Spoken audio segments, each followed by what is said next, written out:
రాష్ట్రంలో మహిళలు ఆడపిల్లలకు రక్షణ లేకుండా పోయిందన్నారు వైఎస్ఆర్సీపీ ఎమ్మెల్సీ వరదు కళ్యాణి. వైఎస్ జగన్ ప్రభుత్వం తెచ్చిన దిశ యాప్ ఉంటే ఈ పరిస్థితి వచ్చేది కాదన్నారు. ఈ ప్రభుత్వం దిశ యాప్ కొనసాగిస్తుందా లేక దాని స్థానంలో మరో యాప్ తీసుకొస్తారా అని ప్రశ్నించారు కళ్యాణి. రాజకీయాలకు అతీతంగా మహిళల రక్షణ కోసం మాత్రం ప్రభుత్వం దృష్టి పెట్టాల్సిన అవసరం ఉంది అధ్యక్ష.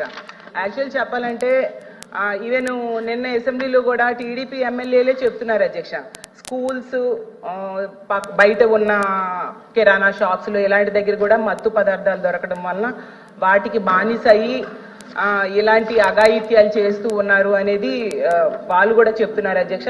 విరివిగా మన రాష్ట్రంలో జరుగుతూ ఉన్నాయి అధ్యక్ష. అయితే అధ్యక్ష, ఇప్పుడు వాళ్ళ పని ప్రదేశాల్లో ఉండేప్పుడు దిశ యాప్ లాంటి యాప్ కనుక ఉండుంటే ఖచ్చితంగా వాళ్ళు రక్షించబడే వాళ్ళు అని మేము నమ్ముతున్నాం అధ్యక్ష.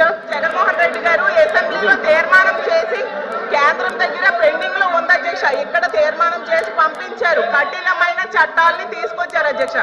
దిశ యాప్ వాళ్ళు కూడా వాళ్ళ రికార్డ్స్ లో ఉంటాయి కదండి అధ్యక్ష, తీయమనండి అధ్యక్ష. ఎంత మంది మహిళలు ఫోన్ చేశారు. ఈ ప్రభుత్వం అలాంటి అంటే దిశ యాప్ ని కొనసాగించట్లేదు అని మేము అనుకుంటున్నాం అధ్యక్ష.